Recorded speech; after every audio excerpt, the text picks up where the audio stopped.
Hello, Facebook. This is Debby Enoe at Teacher Success Coach on her page with two fantastic female educators around the world. And we'll be looking at discipline in the virtual space. So I'll be talking to these educators as to how do they discipline the students while online. Unlike the classroom, there must be challenges because in the classroom, you could actually see the students and physically discipline them by asking them to move. But in the virtual classroom, it's difficult to do that. So we'll hear how they actually discipline those students. I'll get them to introduce themselves. Robbie, can you introduce yourself, please? Okay. Good evening, Debbie, and all Facebook followers. My name is Robbie Kokio Cheng. People call me Koki or Robbie. I lecture at the United States International University of Africa in Nairobi, Kenya. And I teach journalism and communication courses to undergraduate students and master's students. So I'm happy to be here today. Okay, thank you. Jennifer? Hello, my name is Jennifer Conrad. I am a 8th grade teacher in Milwaukee, Wisconsin of the USA. Yeah, I think that's it. That's fine. That's fine. Okay. Robbie, would you actually tell us how you discipline your students, bearing in mind there is not a classroom base? Thank you so much, Debbie. Of course, at university level, there is not so much of discipline per se, but discipline around truancy and maybe discipline around non-attendance of class or discipline around assignments and readings as such. So having taught online from March to this time, during March, we basically had a rapport with the students because it was like 3/4 of the classes had already been done. So basically the students were aware that, have to attend class, they have to be on time, and they have to show up. But this semester, it's a new semester and it's fully online. So therefore, you're not interacting with students who you had previously. And therefore, the first thing that our university has encouraged us, because we have another platform called Blackboard, which is an online platform where we put our teaching and learning material. We have a session, we have a section where we put up our course outline, we put up our name and intro, and the students must also introduce themselves. So you basically touch base with them 1 week before the semester begins. And when the semester begins, the first class is the one that you set ground rules. So normally, physically, we set ground rules while we're in class, but in this case, you are having to send them a link before the class and way before the class. For example, if the class is at 1:30, you need to send the link at about 1. And once they log in, you therefore now start asking them to introduce themselves one by one. I specifically, for discipline purposes, ask them to leave the cameras on so that I see who I am communicating with. and secondly, I also ask them to change their names on the screen because, sometimes they might have borrowed a gadget and therefore they don't change their names. I will not compare to the list that is already existing on. So I already have a class list with me and I compare and contrast that student is right. And why that is important is because of, the issues around Zoom, about intruders, people probably, intruding into the class and sending out profanities and all. So we were sensitized about features of Zoom for security. One of them is to have students log in and wait in the Zoom waiting room. And then as they log in, they ask to be allowed into the class. So you admit them one by one into the class. So they tend to start like 10 minutes before and you admit them.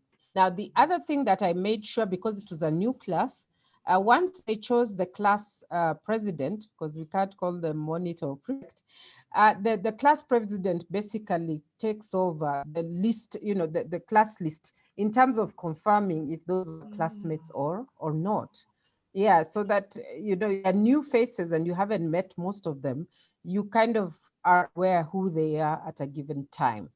Then, of course, like I said, once they're in, I insist that their screens must be on because I like to see their facial, to know their faces, to see their facial expressions. Even if there are features like raising hand, I'd like to see the expressions. There might be some awkward silence. So then I can just pinpoint for any student to kind of contribute while the class is going on. Since it is very demanding not to have a face-to-face session online, we normally post the class notes before, the class readings before, so that when they come to class, basically they are prepared for a shorter time. At our university, we normally have slides like LCD, something you can project. But in this case, it means they have to prepare earlier for the class, or you give them paper to read earlier, so that when they come to class, they're just interrogating. So also to maintain interest, I have made sure all the examples I give them are like the latest thing happening in a given situation. For example, last week we were heavily talking about, what was happening in the US, the I cannot breathe situation. We were also talking about COVID situation in Kenya, how our government is handling. So the examples are real and they are unique. And I try to also include what I find in social media that would be interesting. Like, for example, there's a scandal around a celebrity about, how they were handling themselves.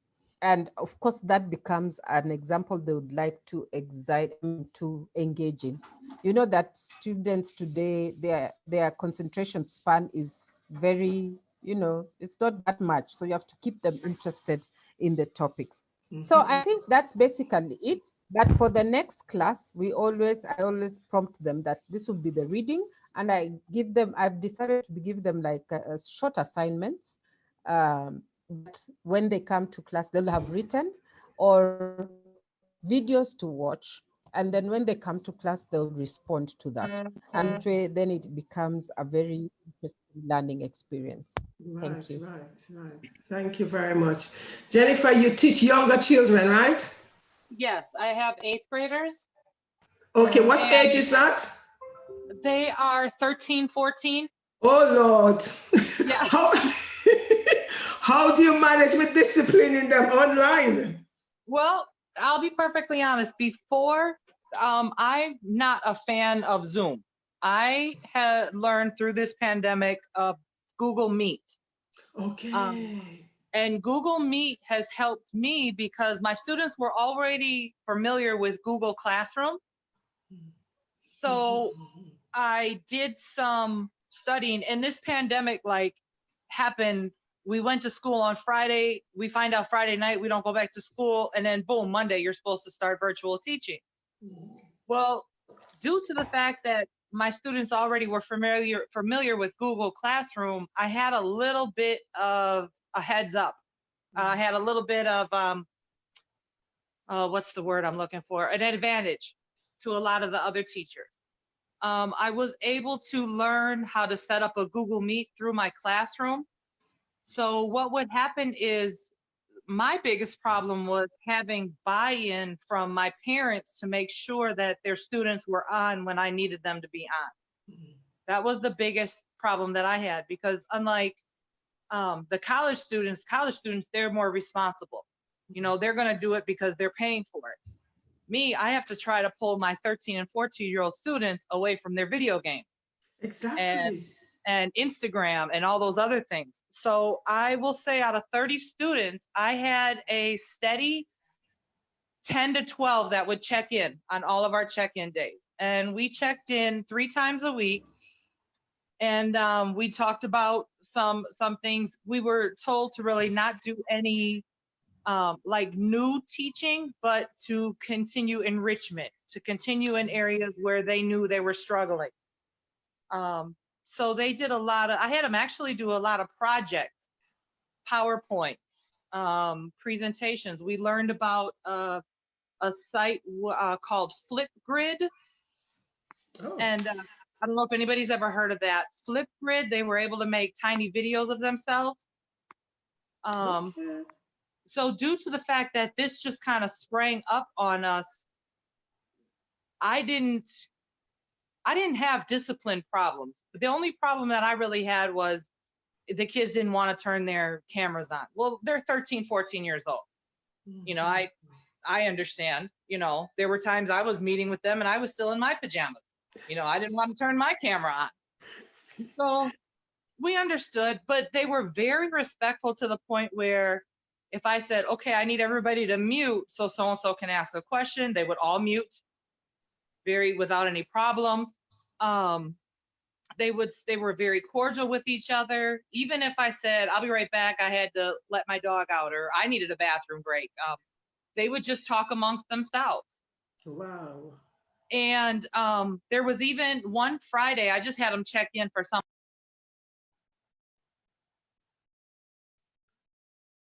Whoa, Jennifer. That's it, meeting's over. And they said, can we just sit and just talk? Can we just sit and talk to each other, Miss Conrad? Because everything is so different for them.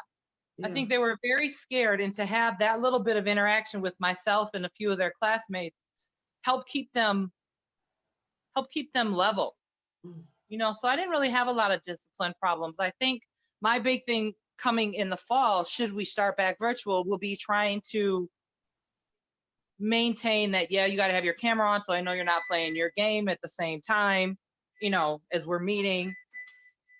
But like I said, discipline wasn't a thing. They were very courteous to each other. They were very respectful.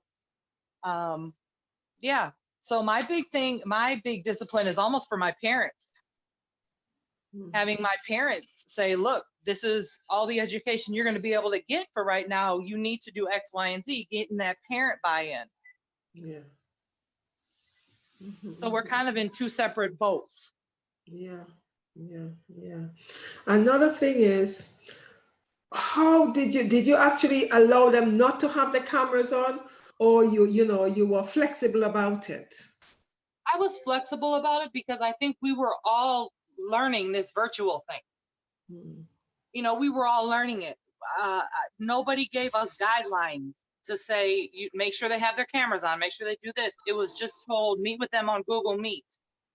So we kind of, as educators, we were kind of just trying to figure it all out on our own. Yeah. You know, now that we have a little bit of a cushion behind us, I think we see where our mistakes were and we know how to continue to enhance it. Should we have to begin in fall the same way? Okay, so you may be back on virtual learning when your school start back in the fall. Yep, that's one of the possibilities. Okay. Because our students went back on Monday. Okay. Well, some of the schools went back on Monday, but some of the schools, the headmasters or headmistresses are saying that they're not going back until September. Okay. Because there's no point when the school gets summer break on the 17th, 18th, or 19th of July. It's just 6 weeks. Right. See, we're out of school. Our last day was May 21st. Okay. We started August 13th. Okay. So okay. we really only lost 5 weeks of learning because spring break would have been in there too. Right. So we were only out the 5 weeks. Okay.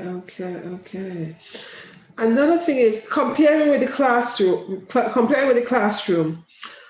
What are the challenges you would have experienced in terms of disciplining the students or engaging the students online? Online, I can't really see with my students. I've had them for 2 years.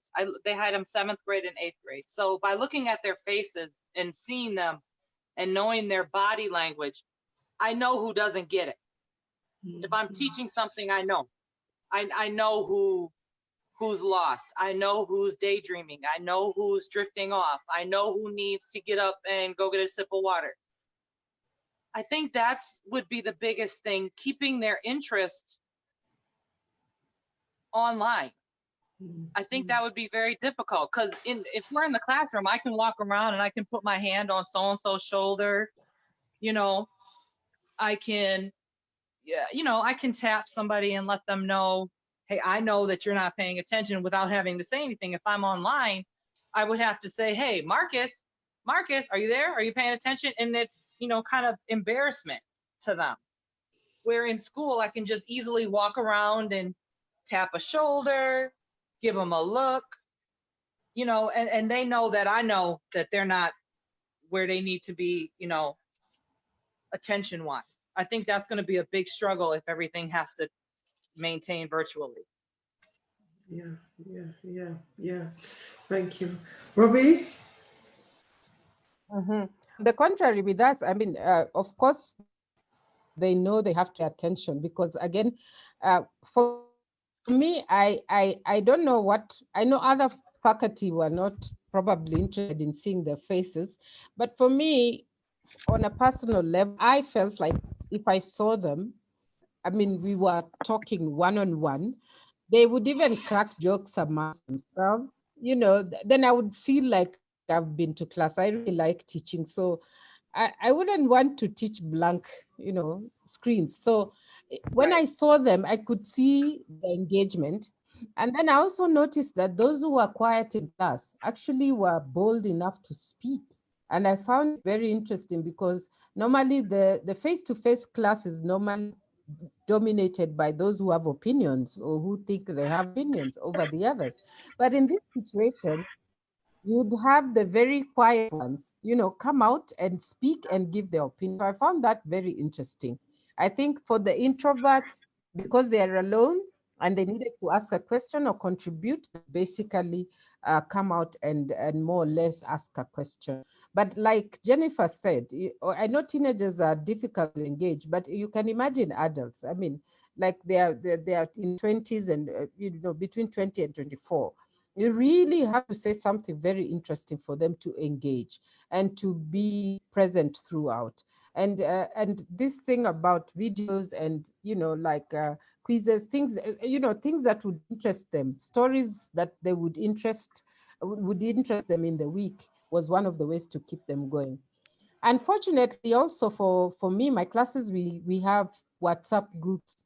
For me, I find them so easy in terms of managing the class. Like if I have something interesting I've seen online, I'm an early riser, so at 4 a.m. I look through my phone and what can relate to my class. I teach things like gender reporting, behavior change communication, ethics. So I find so many examples online, and since it's media, I find so many examples online that I can, share with them. For example, this time the conspiracy theory, we were so engaged with, is this thing real? Such debates. So I feel that that engagement was very important. Besides putting notes up and the formality of Blackboard, and then the engagement on Zoom, WhatsApp becomes very, very handy because then you share with them anything of interest that you think they would like.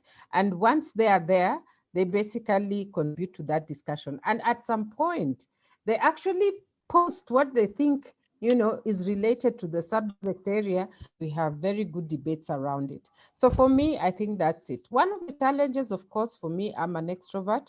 So I just like to be in classroom and talk to them, and engage and laugh. If you come, if you walk by my class, we are laughing most of the time, but we are learning. So that engagement is very, very important for me.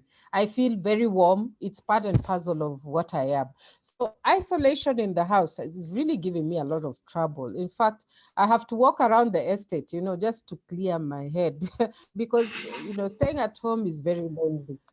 You have children, yes, but still you want to engage with other people outside and, like learn and teach. So for me, I found it like it's very challenging. It's not a bad thing. I can manage online, but I really like that one-on-one. Just like teacher Jennifer says, you can wake somebody up, or sometimes the students escort you out asking you about personal life issues. Yes. I mean, you engage on, it becomes a teaching moment, not just as Yep. the content of the class, but also life skills. So I find I'm Yes. missing a lot on that. Yeah. It's interesting because I also engage with, a group of young people every Saturday. And in terms of discipline, oh my Yeah. goodness, they are turning around, they're leaving, they're going to get a drink, and you think they're there, all of a sudden you Yeah. see the blank screen. And when they come back, they're Yeah. bending over. It's like all sorts. Yeah. And I'm What thinking, one trick one thing I discovered, I was told by my colleagues, because the first time I did like the 3 hour session for the month, it was so tiring. So he said, no, put them in groups. So Zoom gives you that opportunity to put groups. So I have this assignment where they have breakout rooms. So I just keep popping into breakout rooms, and from there you can see them engaging. So I think what online teaching calls for is the ability to engage them with small activities, or if they have a project that they're building on to the end of semester or term, you give them little bits of those those aspects that you want them to learn. And then I believe my next class we start by presenting. They present their views and the others debate. So I think the challenge for us is the student has to read a bit more and then come to class, to engage with the having engaged with what they are learning. And then, of course, you just add value as you go along. yeah, but Jennifer, because sorry, Robbie, because your students are a little bit older, there's, one Yes, of the things that might be sneaking yes, doing is they yeah, might be sneaking on the phone and looking at Instagram.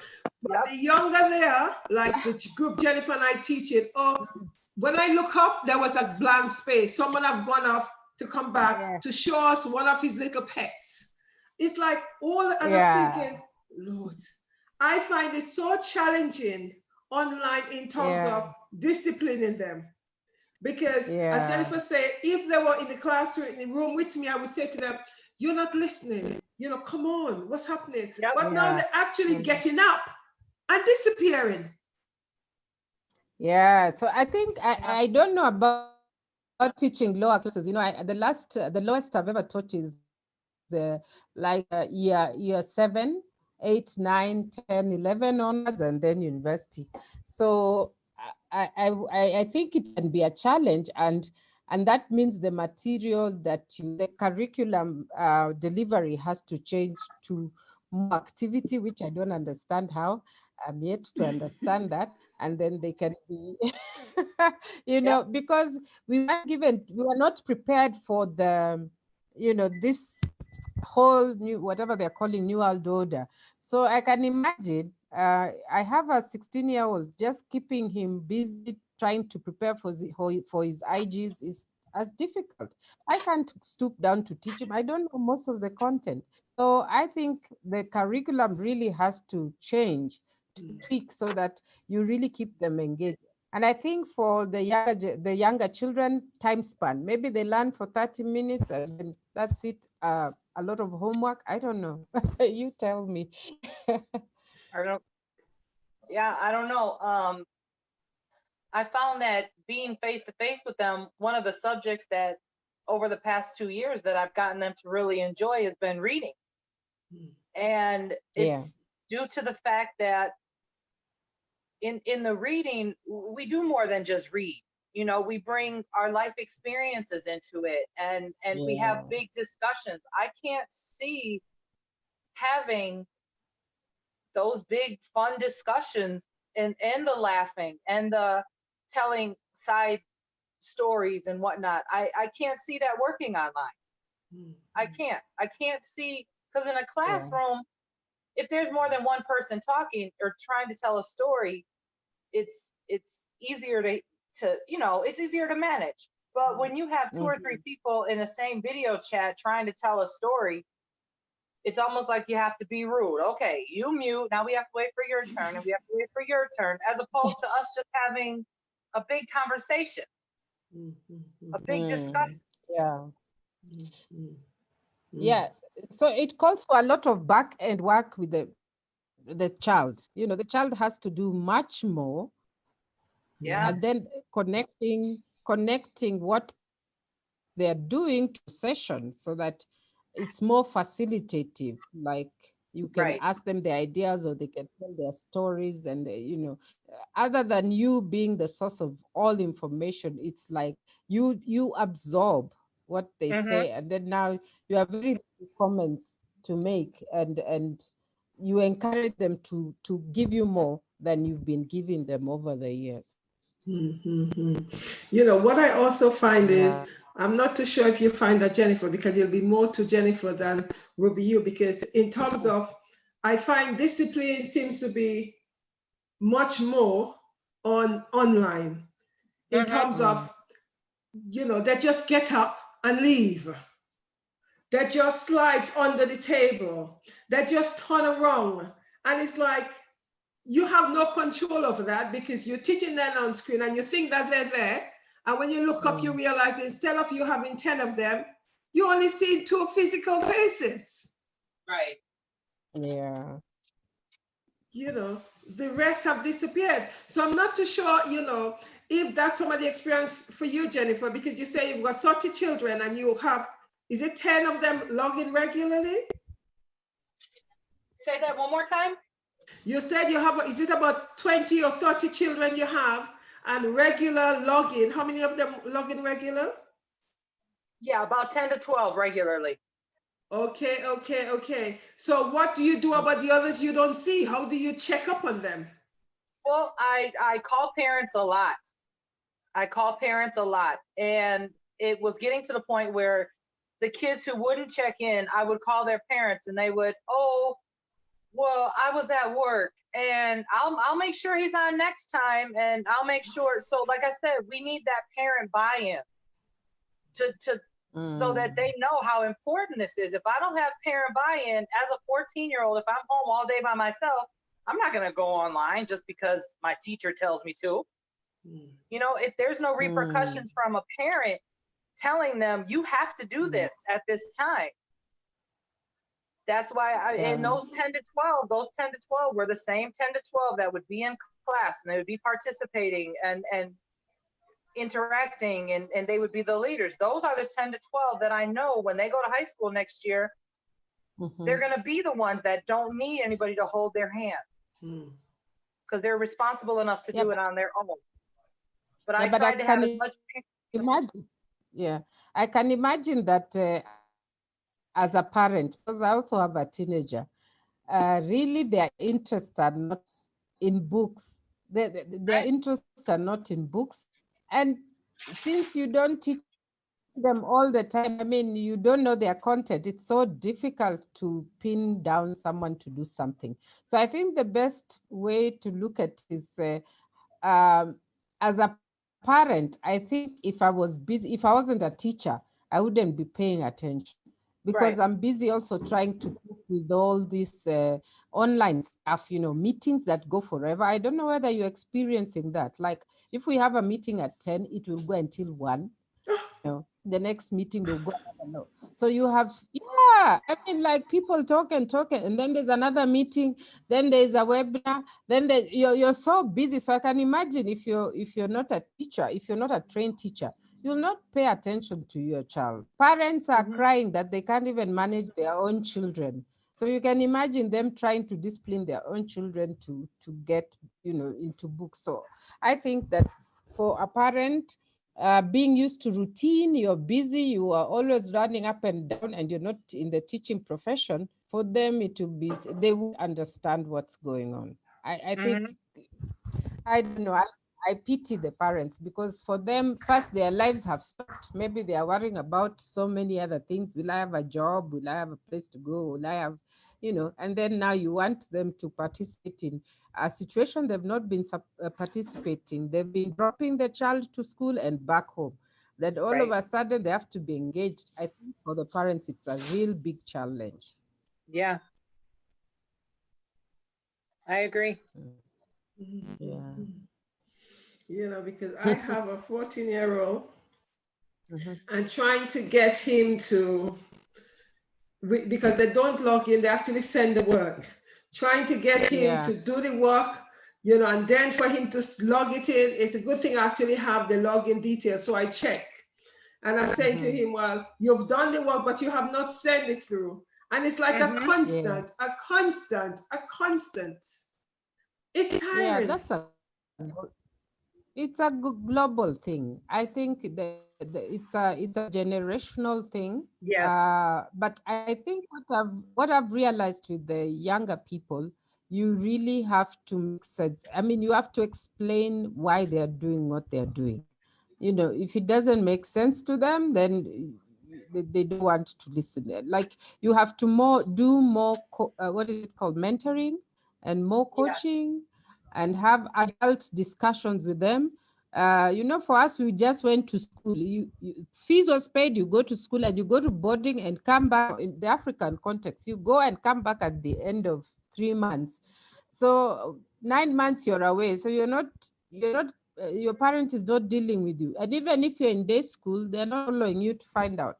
But the younger generation, I feel that the younger the child is, the more buy-in you need to get from them for it to make sense to them. I think that, I don't know what you feel. I feel that that's the way to look at it. What are your thoughts, Because Jennifer?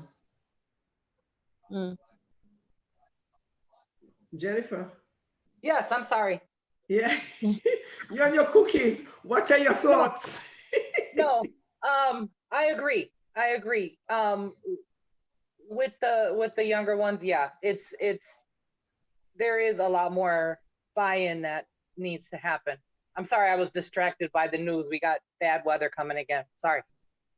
oh, Sorry. sorry, so sorry about that. Yeah, just a lot of rain and storms, but that's all right. The plants need it. Yeah. Be safe, no? Be safe. Oh yeah, Be yeah, safe. yeah, Yeah. Yeah, because this weather changes and all this climate change and all the riots and all the yeah, whatever changes in life, too much. yeah. The riots here Yeah. are really, really bad. They're really Mhm. bad.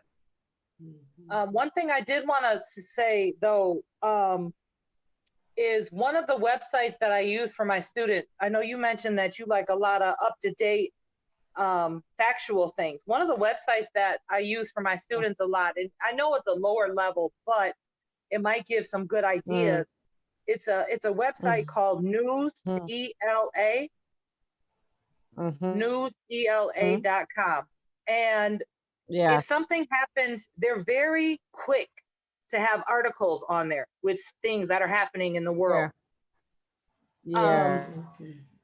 So I don't know if you've ever heard of it, but it's, like I said, it is for younger students. It can get to a pretty high level vocabulary, but my guys liked it a lot because they knew if something happened on Friday, come Monday morning, there'd be a News ELA article about it.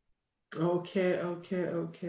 Yeah. So Yeah. News ELA, it's Okay. very Thank good you. with, Thank you. Yeah, it's very good with current events.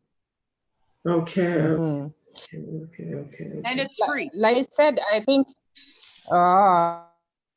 okay, I'll check it out. But like I said, if you don't connect your teaching to what's going on in the society or to their interests, then they're not.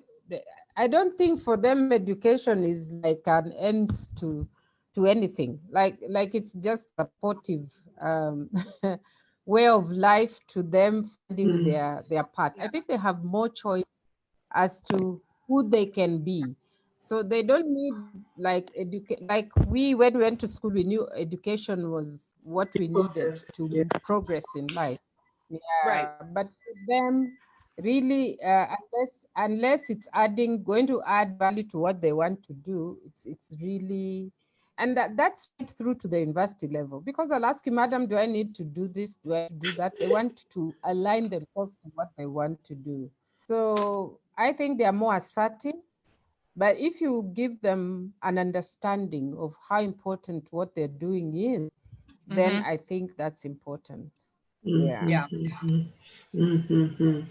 What do you think your students' attitudes are to online learning? What are the attitude in terms of, I want you to log in when I have the classes and you need to be present. What are the attitude to all of this? Jennifer. Yeah, with mine, I think I think they enjoyed the online learning of it because in their minds, and partially probably still in mine, it's temporary. Okay. It's temporary. So yeah, we can do this for now. It's temporary. I am concerned with my 8th graders that are going to high school to, if this becomes all the time thing, what their response is going to be. Like I said, right now it's looked at, this is temporary. This was just something that happened, it'll be over before you know it, blah, blah, blah. So I really think that it's going to be a real shock to them if this becomes something that's permanent. Right. Yeah, but don't you think that, they'll be having part online and part classroom based for a while? Yeah, that would probably be okay, because you'd be able to hook them in with the face-to-face piece, and then they could do the online piece kind of on their own. So I don't know. Right now, like I said, I think their attitude is fine, because in their minds, this is just temporary. This too shall pass. This will be over with before you know it. Yeah. Okay. For us, surprisingly, the master students who come in the evening, I think they are embracing it because, they have to drive.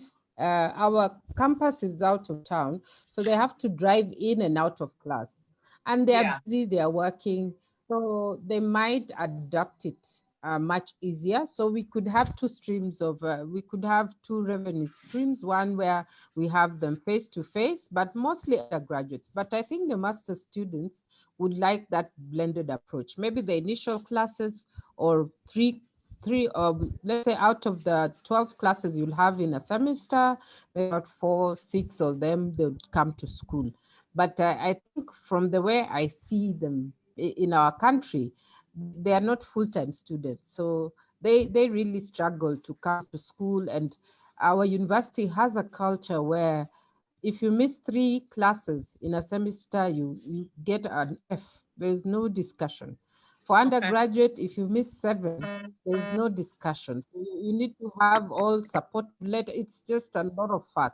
Even for us lecturers, if you miss 1 class, you have to make it up. So I think the culture itself will encourage those who are in the master's class to go online, because then it makes life easier for them. They're more friendlier, and we will get more students. But for undergraduates, I think that contact is important. The only problem is that you can't tell them you're away, you can't teach. So if you travel, for example, conferences, or you're out of town doing something, you will still have to organize to have your class. Not like before, you'd say, no, I'm traveling, I'll be in the airport, So this one, you basically will have to be present. And meetings too, and all those things that require, there'll be no excuse. You'll be told, log in, even if you're not there. If they are physically there, you have to be there. So it will be a bit more demanding on our time, where you could say, oh no, I'll read the minutes and follow. Oh no, you have your presentations, or somebody else will come in. You'll have an opportunity to actually teach them without having excuses. So I think that's the flip side, maybe for us. But generally, I think the higher you go, the lesser you need to come to class often. Maybe just the first 2, some Like the sessions, first and the and last. then the rest will, yeah. Okay, and for us, we have exams, so you can count in the mid-semester exams and the end semester, and group presentations. So those can allow you to come to school. But Right. generally, for the master students, I would prefer to be online. Yeah. So I think that's the way it's going to be. But you also find in our country, many people who are working might not have qualified to join university immediately. So they would want to do a diploma and then join the university. So if they are working, the online version would also work for them. The university has the opportunities to grow. What will be the challenge if you're looking at maybe high school or secondary school or that age? You want to form their character. You want to be. So I think this wouldn't work well for those who are in lower classes. Mhm. Yeah. Yeah. It is very true. Because, in terms of, the mature student, it would work for them. Because, as you say, the fact that they'll be working in the daytime, the evening time, they don't have to be traveling. They just sit at the computer and sort it.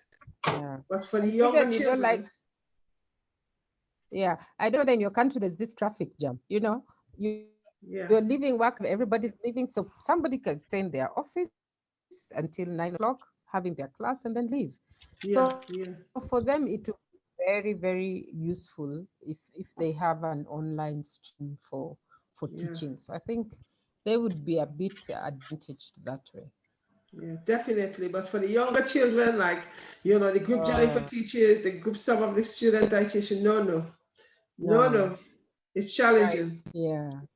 But do you envision that there'll be a lot of changes in terms of space? Maybe how many students you can have in a class?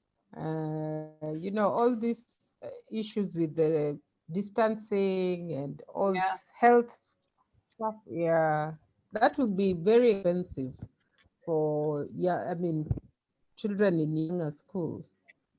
Yeah. And with 30 to 32 students in the classroom, there's no way that I could social distance them. And our school is open concept, so we only have actually 6 enclosed rooms. All the rest of the rooms are separated with dividers. Okay. Yeah. So I can't. I don't know. I don't know what we would do. Right.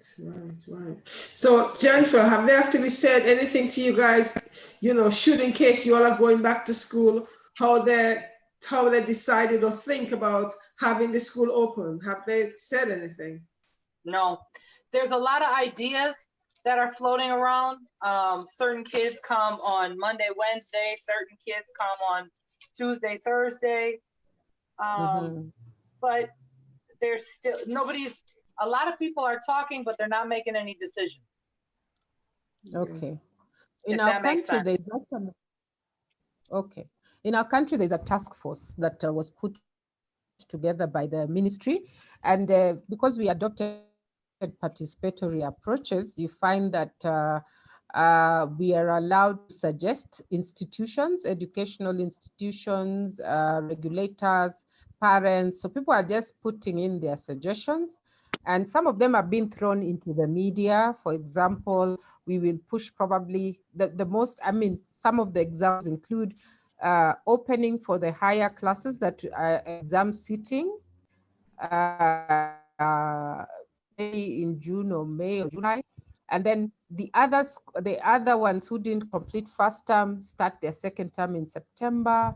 And that way schools will be prepared to provide all, for example, hashing points, sanitizers, masks, and all that. So the school must put regulation together. It's not very advanced, but basically to ensure that. So you find that the school, the ones who are sitting exams, who will be like in Kenya Form 4s and maybe Form 6s if they are following the Cambridge system, and the year 8s will be sitting exams, so they will go back to school earlier and probably sit the exams. But for the rest, they will have to repeat an year. That's the Yeah. plan, I think, or close to the plan, but it hasn't been final. So our Ministry of Education is taking that up and they're very serious about it. Okay. What tips would you give any educators who are having some challenges online? What would you say to them in terms of, from your experience, how they could actually keep the students together in terms of discipline, in terms of ensuring that they don't disappear while you're actually having your classes? What Yeah, tips can you give them? I Jennifer? think that, yeah, Jennifer. I think that, can you hear me? Yes, I can, thank Yes. you. Okay. I think that if we have to start with the virtual, then you have to start your virtual classroom in the same manner that you would start an actual classroom. You discuss your procedures, you discuss what the expectations are, what's tolerated, what's not, and make stern consequences for when those are not met. When I start a brand new school year, I do try to put a little bit of learning in there, but it's all procedures. It's all, this is how we're going to go sharpen a pencil. This is how we're going to take our bathroom breaks. This is how we're going to walk through the hallway.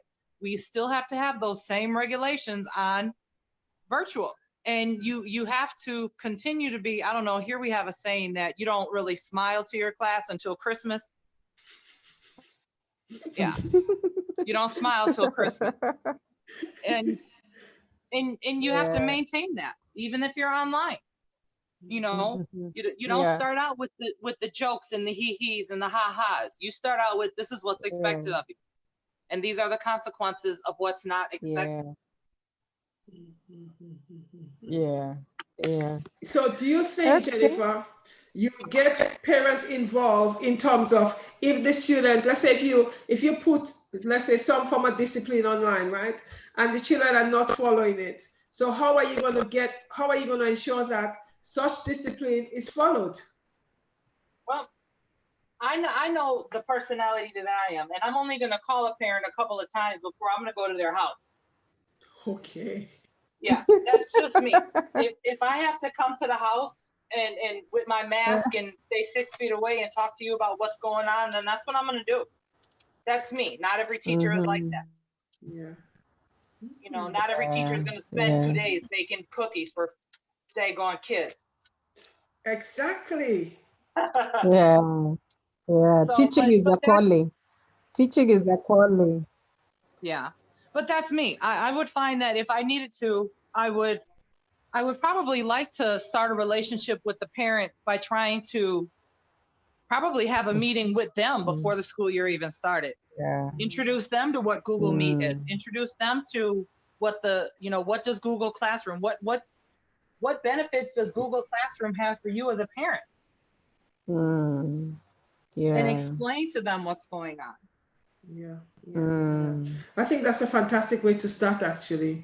Explain to the parents in terms of Google Classroom, or Zoom, so they know exactly what to expect. Yeah. I think that, you will really need to get a buy-in. But in Kenya, funnily enough, private school teachers and parents are just going on. It's only the issue of cost. There's a quarrel about the fees, why would it cost more? So the schools will have to be careful, either to recruit more students to cover their costs. But generally, I mean, it's expensive, like our university had to get Zoom for us. We have Blackboard, we have e-books, so running that already is expensive, and you still have to pay faculty and a few staff. So at the end of the day, the school model will change. You will have to have more students, maybe to meet your overheads, or reduce your staff so that you have the very essential ones you need to run the teaching function. Maybe managers will not be that many, or there's just a way the HR situation has to change within the school environment, and that way then you'll have to get maybe more students and maintain all this online stuff, which is kind of expensive. You know, you might need to buy your lecturers equipment, you know, exciting, you know, things that need to really beef up, you know, the teaching experience. So I think that way then the school will have to do. But just to give some few tips, I think all of us have to agree. And I used to laugh about this 6 years ago. I used to tell my students, one day I'll be teaching you wearing pajamas very soon. I'm going to retire and look for online jobs. Little did I know it will just find me here this February. And that was like 5 years ago because everyone was talking about virtual teaching. And luckily for me, before I went to the university, I taught at our School of Government. And there we had video teaching, video conferencing. So I was like already equipped 10 years ago. So in my mind, I knew, you know, that's something I'll end up doing. But the psychology around it and the traumas around it, a class goes longer than expected. The seat that I'm sitting on, I have to go now towards the end of next week to buy a good seat, you know, a good seat so that my back doesn't deteriorate and I'm comfortable. Right. I have to buy a desk dedicated. I have to buy internet, you know, like MiFi, so that I can move with it in different rooms. At some point, because my children are all adults and everybody's doing something on the computer, I'll have to move to a house where there might be an office setup, or everybody's bedroom needs to be equipped, you see. So it really will change their lifestyle. You know, you don't Yeah. want to be sitting like I am in front of my kitchen, you know, on a Zoom meeting. Everybody's hearing what you're telling your students. You know, I'm bothering them. The TV sound is low, you know, they can't do what they're doing. So I think that we as teachers will really have to reconsider, like how we configure our homes, maybe get an office, you know, within the home, equip it, not just by equip it. You know, your laptop is personal, so you need to maybe have another laptop that you dedicate to that. You need to have writing, something you can write on. The most challenging task for me is marking online. I find that very challenging because you have to do like a review on Word. You know, you're marking on the side, you're reading everything. So for me, I find that challenging. Lighting, you know, Yeah. always having something extra. It's just too much. I mean, it's too much. And then your chest, you know, your health generally. You know, if you don't walk around or you don't have things to go. And I don't know whether, Jennifer, you're facing this. Somebody sends you work at 9. Then the next day, have you looked at my work or my paper? You know, like it's like 24 hours. So nowadays Yeah. I tell them, don't send me work over the weekend. I won't do it. I won't look at Right. it. I will send you work on Tuesday. So you have to have ground rules about your personal life and how you Yeah. affect everybody else. Like now, no one can have this because you have class. You see, so Right. you really have to rethink that. Then Yeah. retooling ourselves, because you have to be savvy. Like, look at what you've done. You've put us on Zoom, you've put us on Facebook, you know, WhatsApp, you know, comments. You'll have to really do a lot of that. um like I said, prepare more of the content, so that the student can basically do more on their own, which I like that they do more and prepare for themselves. We need to know more about e-learning curriculum development, so that you're not struggling so much to as to it's like you need to repurpose how you're teaching, and Right. regularly learning new things. Like today, my colleagues were saying there's somebody who got into their class and wanted. I was told you can lock the class. So I was like, oh, okay, where is that feature? So you Right. allow everybody in and lock the class. Nobody enters. You know, it's just interesting. So you are always learning something new. All the tools that you've been ignoring, for example, like Blackboard, you'll be like, let's just put results. Now you have to learn each and every aspect of it so that you function as an educator.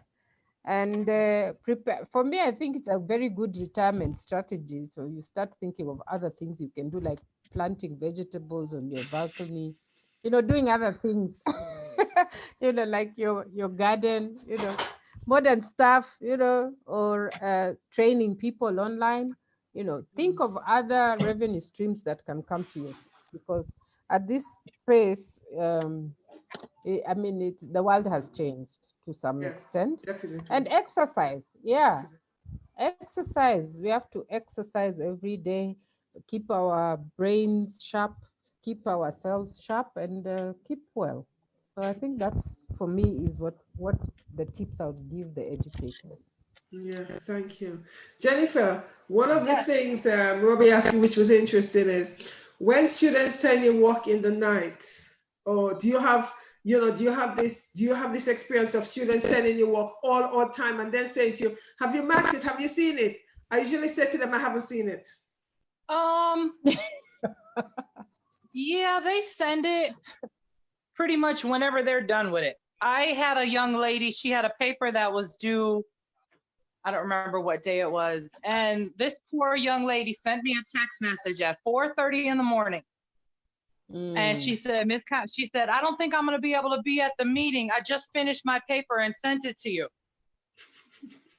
So this is like I said, she's one that's going to go far. She's going to take the bull by the horns, and she's going to do what she needs to do. Of course, I fussed at her for texting me Yeah. at 4:30 in the morning, but she knew she had to have it done. Yeah. So I make it my business not to look at any work over the weekend. Yeah, no. And there's this 9 to 9 rule. Don't call me before 9 in the morning, and don't call me after 9 at night. I tell them that even on normal days, because they can just be a nuisance. Somebody can send you a message at 2:30 in the night, or one thing, I don't know, what advice, I don't know, I think it's good to have those ground rules per se. But also I've realized that if I give them assignments, I want them to put it on the formal Blackboard, like our e-platform, so that when I'm downloading them, I download them together and I look at them together. So don't send me yours on day 1 and then yours on day 4, and then you expect me to mark as I go along. No, you'll have to wait. If you send your work, you have to give it time, because I also need to debrief. This is really tiring. I need a day actually to debrief, and I'm doing other things. So I feel that we need to also create ground rules with them about our personal time. So I told them, no, this is my weekend, and the next class I'm going to tell them, please don't send me work on over the weekend. Last day to send me work is Thursday, and first day to receive my response is Tuesday, so that in between I have my rest with my family. Yeah. Yeah. Jennifer, Yes. have you got anything else to say? I don't think so. I want to appreciate you ladies for giving us this opportunity to talk and to communicate with each other and share ideas. I think it Yes. was a very good, I think it was good to have somebody in the college level and in the younger level. Yes, Because a that was lot of Yeah. the fun. things, Yeah, we should a have lot looked of, for somebody in the high school level too. It would have been interesting. Yeah, but some of them don't want to, as much as they talk in the classroom, some of the educators are not happy to come online, which is so interesting. Yeah, yeah. yeah. They're fine to talk in front of, children, in front of young adults, but actually trying to get them to come online, it's a challenge. Wow. I think it's because we are used to being behind the scenes, but Yes. the world today calls for us to come to the front. Yeah. Yeah, Right. you have to find your space in the world today. So I have been thinking about, I have been a media critic on television, on national TV and radio.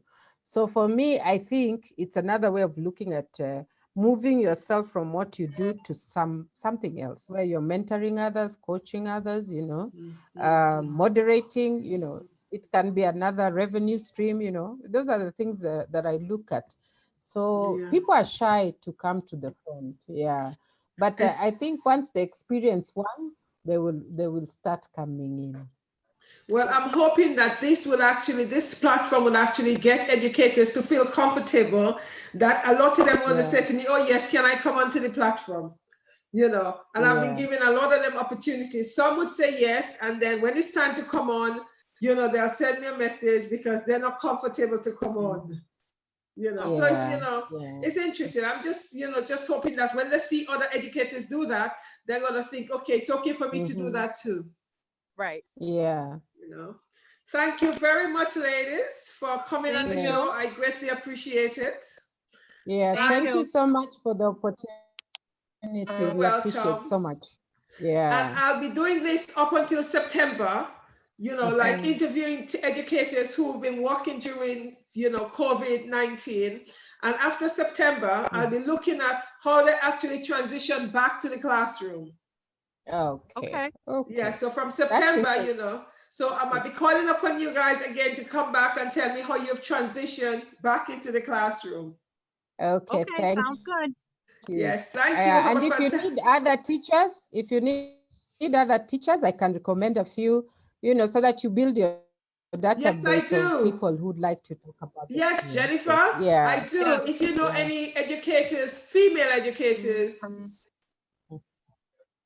Okay.